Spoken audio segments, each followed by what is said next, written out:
తిరుపతి ఆయన వేదిక మీద ఉన్నటువంటి పెద్దలు, ముందర కూర్చున్నటువంటి ఉద్యమకారులందరికీ,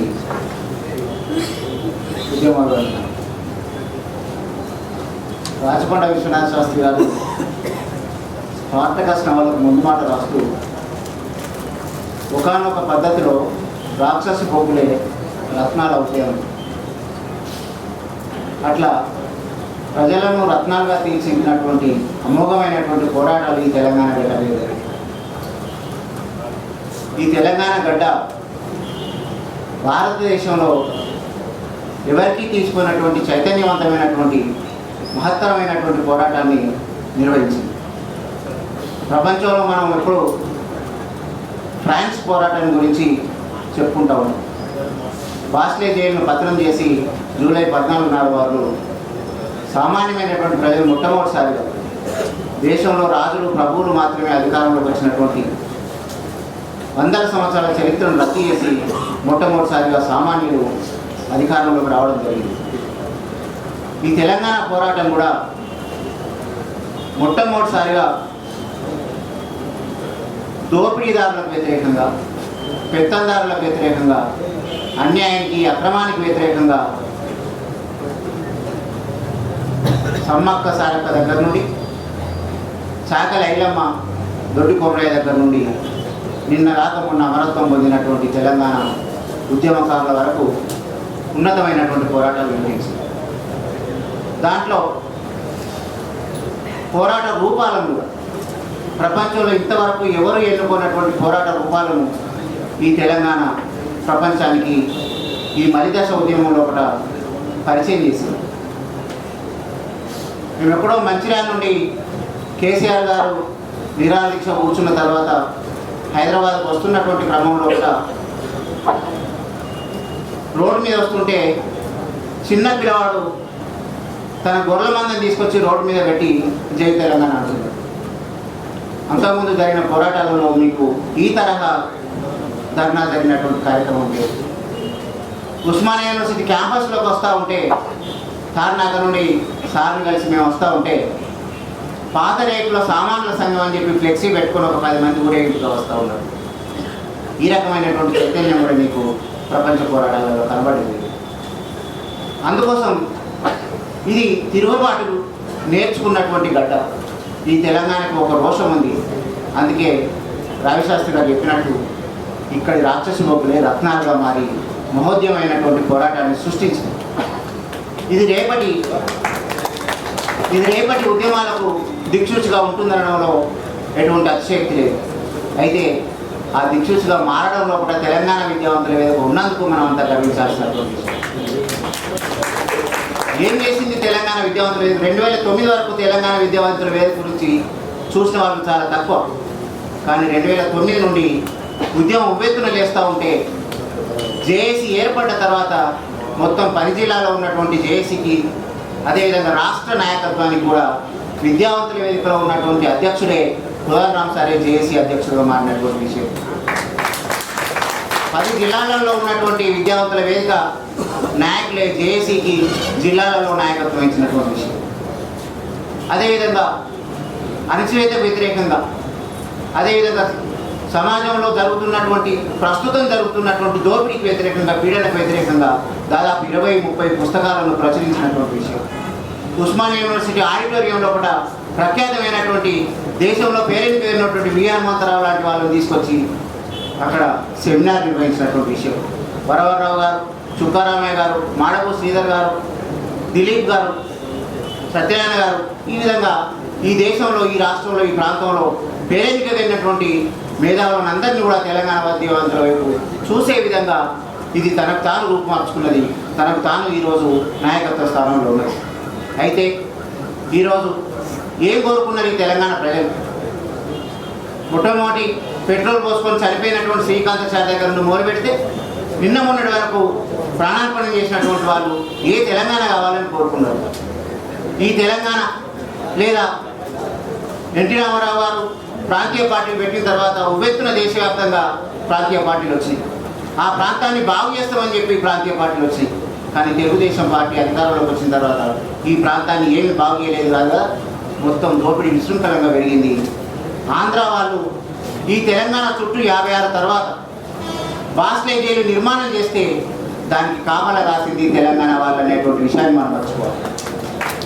దానికి తెలంగాణ ఎమ్మెల్యేలు ఎంపీలు కాపలా కాసింది. ఇది కానటువంటి మా తెలంగాణ మాకు కావాలి, మా హక్కులు మాకు కావాలని చెప్పి పోరాటం చేసింది. కేవలం ఏదో తెలంగాణ రాష్ట్రం ఏర్పడడంతో ఊరుకోవడం తన లక్ష్యంగా తెలంగాణ విద్యావంతుల వేదిక మాట్లాడుకోవాలి. తెలంగాణను సాధించడం, తెలంగాణ సాధించిన తర్వాత సామాజిక తెలంగాణ కావాలి. బంగారు తెలంగాణ అంటే బంగారం అంటే ఒక లోహం గురించి మాట్లాడే విషయం కాదు. పీడన లేనటువంటి, అణచివేత లేనటువంటి, అన్యాయం లేనటువంటి సమసమాజం ఏర్పడేటువంటి దళితులు, స్త్రీలు అందరికీ సమానమైనటువంటి అవకాశాలు ఉండేటువంటి తెలంగాణ రావాలి. మరి ఈరోజు మనం చూస్తూ ఉన్నాం, అధికారంలోకి వచ్చిన తర్వాత ఎంత రాష్ట్ర ప్రభుత్వాలు రాజకీయ పార్టీలలో ఉండేది మనం చూసినాం. 1885 లోపల కాంగ్రెస్ పార్టీ పుట్టింది, 1925 లోపల సిపిఐ పార్టీ పుట్టింది. రాజకీయ పార్టీలు అధికారంలోకి వచ్చి 60 ఏళ్ళుగా ఈ దేశంలో 67 ఏళ్ళుగా పరిపాలన కొనసాగుతూ ఉంది. కానీ ఈ దేశంలో ఉన్నటువంటి మౌలిక సమస్యలు పరిష్కారం కాలేదు. ప్రాంతీయ పార్టీలు వచ్చిన తర్వాత ఏమైంది? మొత్తం పందికొక్కులుగా మారి జైల్లో పోయినటువంటి ముఖ్యమంత్రులు.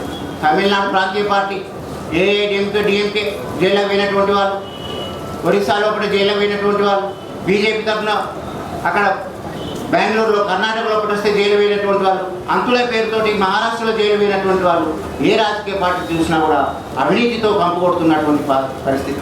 ఇవి రాజకీయ పార్టీలకు ఉన్నటువంటి. అందుకోసం రాజకీయ పార్టీల ద్వారానే సమాజం మొత్తం మారదు. రాజకీయ పార్టీలకు బయట కూడా ఒక మధ్యతరగతి ఉండాల్సినటువంటి అవసరం ఉంది. అందుకోసమే ప్రశ్నించండి అని నేర్పిండి. మనం సమాజాన్ని ప్రశ్నించండి, సమాజాన్ని అడగండి, రాజుని నిలదీయండి అని చెప్పి సోక్రటీస్ దగ్గర నుండి మొదలైనటువంటి ఈ ప్రశ్న, ఆ పరంపర ఈరోజు మన విద్యావంతుల వేదికగా మధ్యతరగతి జీవులుగా కొనసాగించాల్సినటువంటి అవసరం ఉంది. అందుకోసమే విద్యావంతుల వేదిక తాను ప్రశ్నించడం కోసం, ప్రజల వైపు నిల్చోవడం కోసం తన కర్తవ్యాన్ని నిర్దేశించుకున్నది. ఈరోజు కేసీఆర్ అధికారంలోకి వచ్చింది, ఒక ఉద్యమ నాయకునిగా చాలా గొప్ప ప్రకటనలు చేస్తున్నారు. కానీ ఈ ప్రకటనలన్నీ నిజం కాకపోతే ప్రశ్నించడానికి రాజకీయ పార్టీలు ఎట్లా ప్రశ్నించే పరిస్థితి లేదు. ఈరోజు మనం చూస్తూ ఉన్నాం, సంపదను పంచుకోవడం లోపల, దోచుకోవడం లోపల ప్రతిపక్షము ప్లస్ అధికార పక్షము ఎక్కడ చూసినా కూడా తోడు దొంగల్లాగా మారిపోయి ఆ పార్టీ అధికారంలోకి ఉంటే ఈ కుంభకోణాలు, ఈ పార్టీ అధికారంలోకి వస్తే ఆ కుంభకోణాలు మనం చూస్తూ ఉన్నాం. ఒక కొత్త పద్ధతిని మన ముందు తీసుకొస్తున్నారు. ఈరోజు ఎక్కడో స్విస్ బ్యాంకులలో ఉన్నది వేల లక్షల కోట్ల రూపాయలు అవినీతి సొమ్ము ఉన్నది అని చెప్తున్నారు. అంటే అక్కడ దాచుకున్న వాళ్ళు కాకుండా ఇప్పుడు ఈ తెలంగాణలో దాచుకున్న వాళ్ళు లేరా? ఈ భారతదేశంలో దాచుకున్న వాళ్ళు లేరా? ఇక్కడ ఉన్నటువంటి ఈ పందికొక్కుల డబ్బును బయటకు తీసుకురావాల్సినటువంటి ప్రశ్న మనం ముందుకు రావాల్సినటువంటి రేపటి రోజు ఈ రాజకీయ పార్టీలు ఈరోజు టీఆర్ఎస్ అధికారంలోకి ఉండొచ్చు, రేపు మరొకటి రావచ్చు. వీళ్ళు దోచుకోకుండా ఉండాల్సినటువంటి బాధ్యత మనం చూడాల్సినటువంటి అవసరం ఉంది. ఈరోజు మనం 1970-80 తర్వాత రాజకీయ పార్టీలు అంటేనే ఈరోజు ప్రజల లోపల గత 20-30 సంవత్సరాలు ఇంకొక కొత్త రంగం వచ్చింది. డబ్బులు సంపాదించాలంటే 2 రంగాలు ఉన్నాయి. ఒకటి రాజకీయ పార్టీలోకి వెళ్ళడం, ఇంకొకటి భూములను మొత్తం దిగమేయడం. దాన్ని ఏమంటారు? Real estate. ఈరోజు 70-80 లోపల అవినీతికి పాల్పడుతున్నటువంటి వాళ్ళు ఎంపీల స్థాయిలో ఉంటే ఈరోజు అది ఎమ్మెల్యేల స్థాయిలోకి వచ్చింది, ఈరోజు వార్డు మెంబర్ స్థాయికి వచ్చింది, సర్పంచ్ స్థాయికి వచ్చింది. ఈరోజు మనలో ఉన్నటువంటి మన కులాలలో నుండి, మన శక్తుల్లో నుండి, మన వర్గంలో నుండి వెళ్ళినటువంటి వాళ్ళే 30 లక్షలు 40 లక్షలు ఖర్చు పెట్టి కౌన్సిలర్గా ఎన్నికవుతూ ఉన్నారు, సర్పంచ్గా ఎన్నికవుతూ ఉన్నారు. 5 కోట్లు 10 కోట్లు పెట్టి ఈరోజు ఎమ్మెల్యే ఎంపీలు అవుతున్నారు. వీళ్ళంతా రేపు నిజంగా జీతం మీద ఆధారపడి మాత్రమే బతుకుతారా? ఇవన్నీ ప్రశ్నించడానికి మధ్యతరగతి ఉండాల్సినటువంటి అవసరం ఉంది. ఆ పనిని నెరవేర్చడం కోసం ఏ విధంగానైతే మనం నీళ్ళ లోపల, నిధుల లోపల, ఉద్యోగం లోపల హక్కులు కావాలనుకున్నాము, మన నిధులు మనకు రావాలనుకున్నాము, దానికోసం ప్రశ్నించే వర్గం ఒకటి ఉండాలి.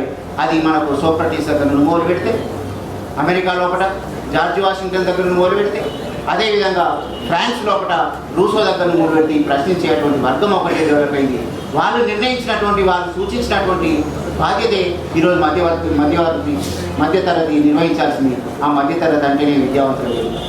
ఈ విద్యావంతుల వేదిక ఇప్పుడే చెప్పిన సత్యనారాయణ గారు, నిజంగా ఈరోజు కోదండరామ్ సారో, మల్లెపల్లి లక్ష్మయ్య సారో రాజకీయ పార్టీలు చేరి ఎంపీ ఎమ్మెల్యేలు అయితే తప్పకుండా ప్రజల యొక్క అన్ని అంశాలు నిర్ణయించడానికి వీలుండదు. దానికి ఒక అధ్యక్షుడు ఉంటారు, ఒక రాజకీయ పార్టీ ఉంటుంది, తనకి నచ్చితే అందులో ఉండాలి.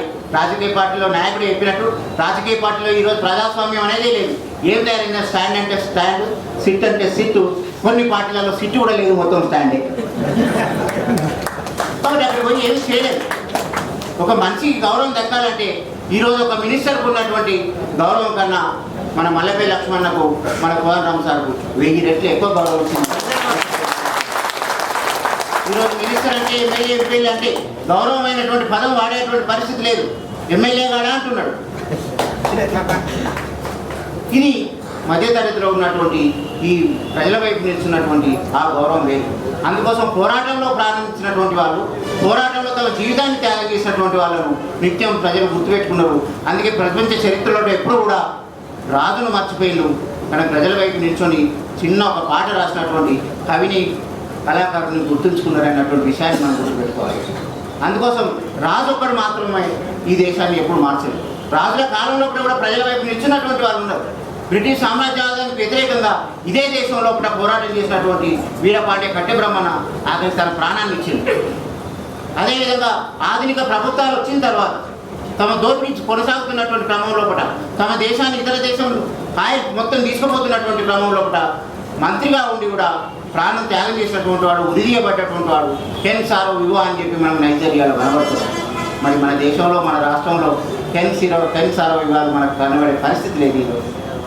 ఈరోజు దోపిడీ చేసుకోవడానికి నీ తమ్ముడు నా తమ్ముడు సర్పంచ్గా చెప్పి ముందుకు వెళ్తూ ఉన్నారు.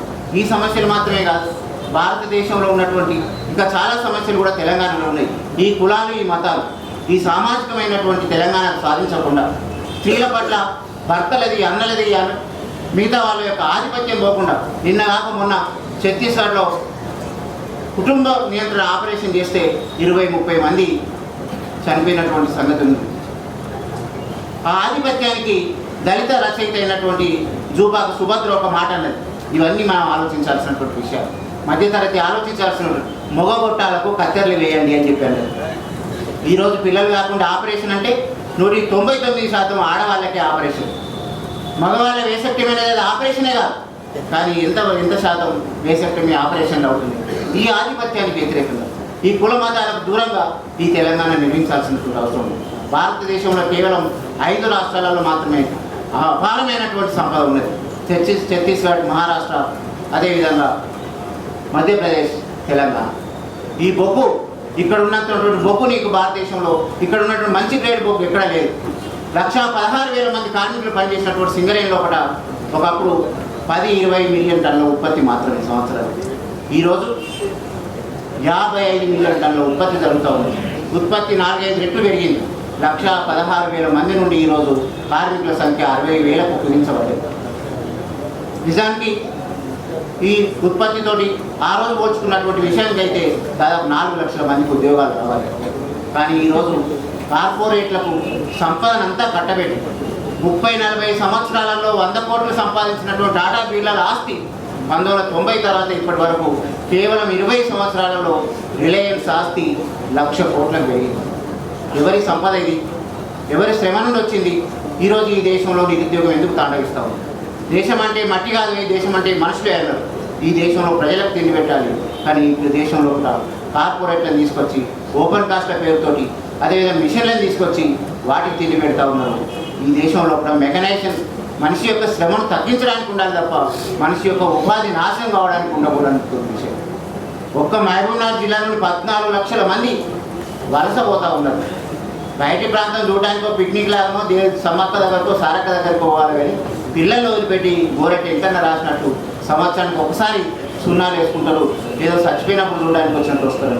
ఇవి మారాల్సినటువంటి అవసరం. అదేవిధంగా ఈ తెలంగాణ ఉద్యమం గొప్ప, ఏదో నేను ఇక్కడ వచ్చే అవకాశం వచ్చింది మాట్లాడుతున్నా, కానీ ఒకటి చాలా గొప్ప మార్పును తీసుకొచ్చింది.